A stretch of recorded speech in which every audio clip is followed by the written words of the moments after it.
With it being almost 2 full decades since ECW hit our airwaves, and no, WWE ECW doesn't count, there are many younger wrestling fans who have unfortunately missed out, as there are some wrestlers who just have the rotten luck of being born at the wrong time. Wrestlers who, if only hit their careers running just a little bit earlier, might have been able to take things to the extreme. And some of these wrestlers just happen to be the topic of this episode, because today, Dave knows 7 wrestlers who would have been great in ECW.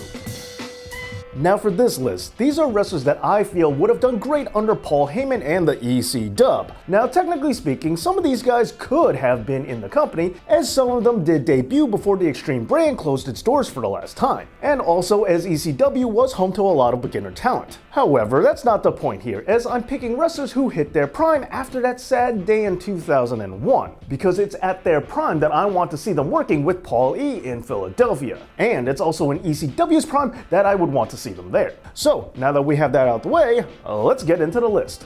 Orange Cassidy.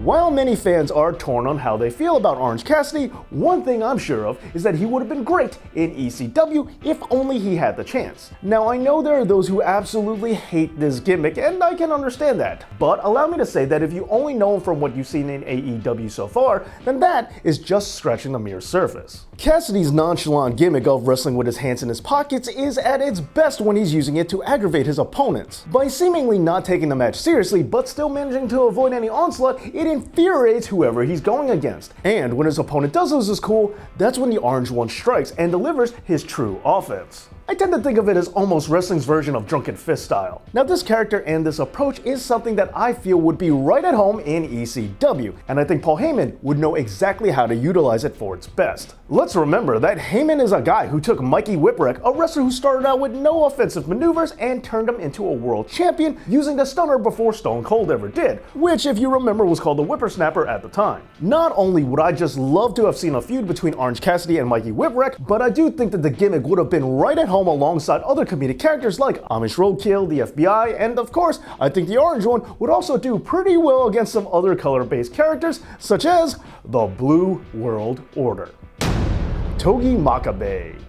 Debuting in 1997, Togi Makabe has been around long enough that he could have been in the original ECW. However, Makabe wouldn't hit his peak until after the end of the Extreme promotion. And at his peak is exactly how I would want to see the Unchained Gorilla in ECW. Now, a major part of why Makabe makes this list is because of how much I enjoyed his time in the never openweight division, especially during his feud with Tomohiro Ishii, who himself is an honorable mention for this list. The two were major reasons of what made the never openweight championship so special, since the division featured some of the hardest hitting wrestling to ever feature in New Japan, which only makes sense since the first ever never openweight champion was former ECW champ Masato Tanaka. Now, there were many other wrestlers to contribute to this division, but out of all of them, I feel Togi Makabe is the most suited for ECW. Just given his look with the chains and his intense savage attitude, Makabe easily would have been a star in Philadelphia if he was around in his prime during that time. But not only that, I think he could have done really well in a similar position that Tanaka had with his feud against Mike Awesome, and I also would have enjoyed seeing him in a program with the likes of Bam Bam Bigelow and Taz. Dolph Ziggler.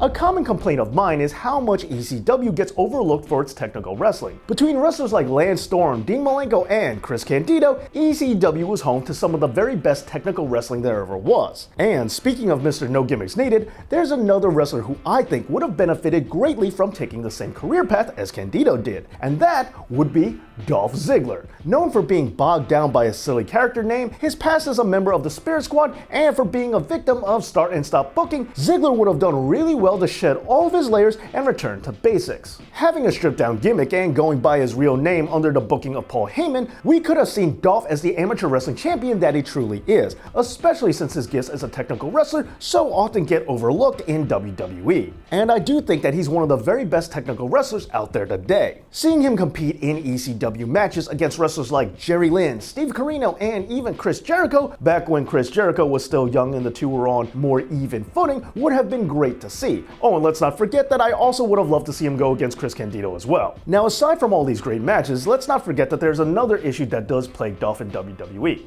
his height. But if he was in Extreme Championship Wrestling, that wouldn't have been a problem. Samoa Joe.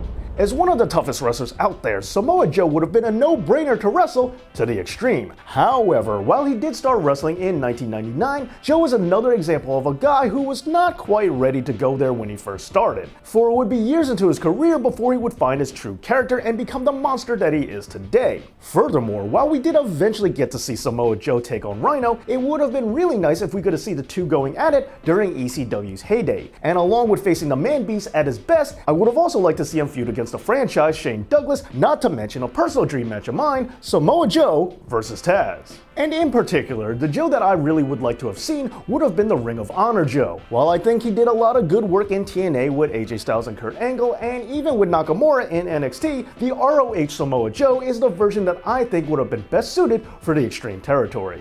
The Briscoe Brothers.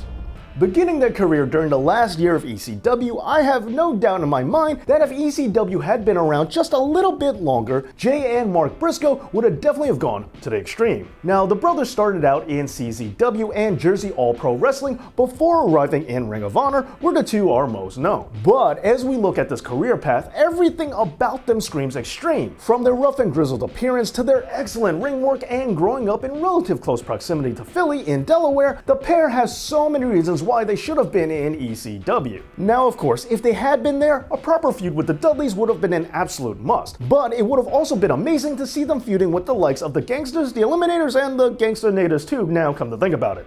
Jon Moxley.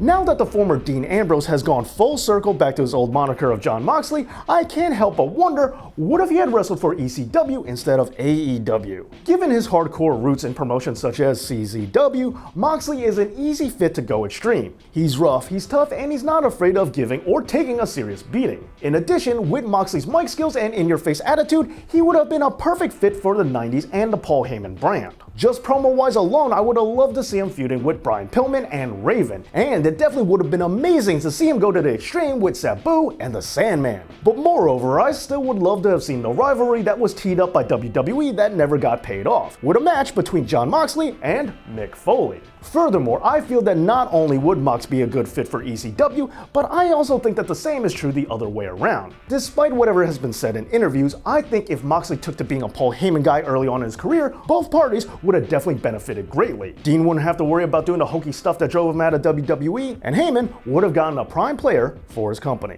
CM Punk. If there was ever anyone that I wish could have been a part of the original ECW, it definitely would have to be the Paul Heyman guy himself, CM Punk. There was never anybody who embodied the extreme attitude like the best in the world. Now, Punk began his professional wrestling career in 1999 in the IWA Mid-South before going to Ring of Honor, where he would first become a name. From there, he would go to WWE. But what would have been really great is if instead he had a chance to be a part of Extreme Championship Wrestling. While the summer of Punk in both ROH and WWE were completely outstanding, Punk would have been a really amazing addition to the House of Extreme. As mentioned in the Pipe Bomb, Paul Heyman saw something in CM Punk, and what he saw would have been there back then too. Between his mic skills, his ring work, and his natural talent, Punk would have been a great matchup for a wide variety of opponents. From having him promo and wrestle against Raven, to seeing him exchanging holds with Lance Storm, to throwing down with a whole slew of wrestlers that we already know he can work with like Rey Mysterio, Chris Jericho, and Rob Van Dam, just to name a few. Nothing solidifies CM Punk's place on this list like his time in the fake ECW. During his time in the WWE version, Punk was one of the guys of the third brand, showing how he really represented the ECW spirit. And while I didn't much care for the watered down version of the Extreme,